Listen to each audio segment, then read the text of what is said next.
Okay, had a really good class tonight, and we're going to go deeper into the idea of what is and how to develop the connection to the other person. So again, I can block once I have the contact, I can block anything the guy is doing because I have the proper connection.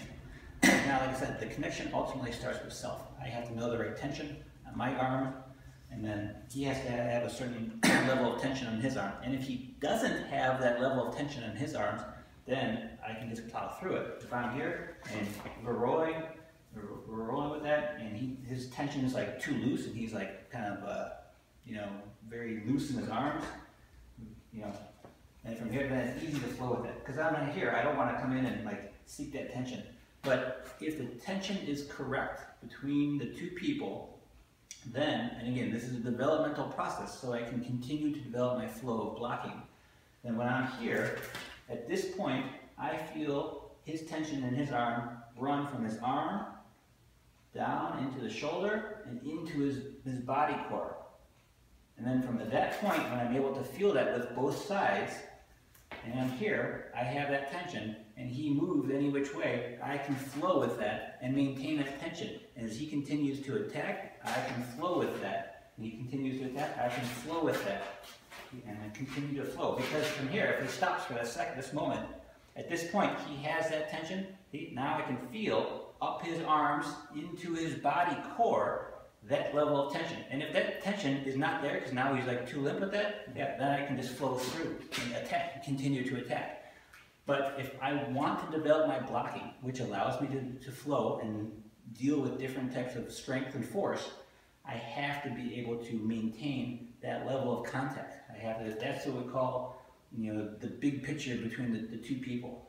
Now, I have to have my tension correct, and then the tension between us has to be correct. So for example, Willie right here. See, he's got this string on his hoodie here. Now, if this string, and hopefully this comes through where you can see all this, if this string is taut correctly, and I close my eyes, and Willie moves in any direction, see, I can go with that, and I can maintain that connection because that tautness is there. But now, for example, if this line, this string is too loose, and Willie steps back and I close my eyes, the reaction is late because that tautness is not there. And I use that as a developmental tool to know where he's at once contact is made, and maintaining that level of tautness, and that is dependent on me maintaining my vertical position, having the correct body tension and focus, and always flowing. This is a big key with Wing Chun. Always flowing and focusing to the target, which is just his center mass. But I want to develop that so I have that right tautness. Now, don't worry about application at this point. We're talking about developmental tool of between the two parties so that I can learn to flow with the motion. Because to flow with the motion is one of the ways that you're going to have to learn to deal with the stronger force. Because if I don't know how to flow with that motion, then it's muscle versus muscle at that point.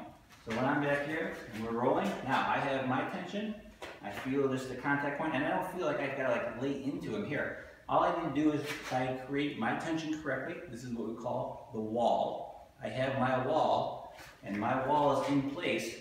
Now, if my wall is in place, see from here, hey, I can feel that little push. And that little push allows me to adjust to the target.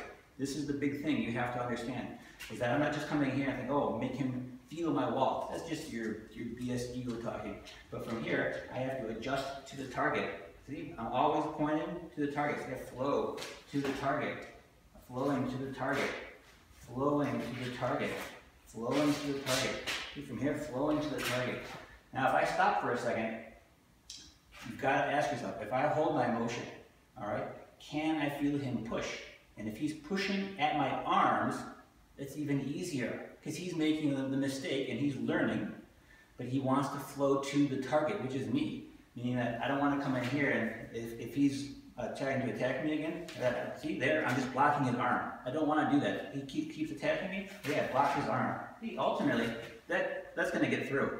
I mean, I can do that for so long. If he keeps doing that and I keep doing that, I can probably flow that for a little while. But the instant that he starts to realize, like, oh man, he's just pushing at my arm instead of my target, which is here, yeah, he can flow that around and then hit me.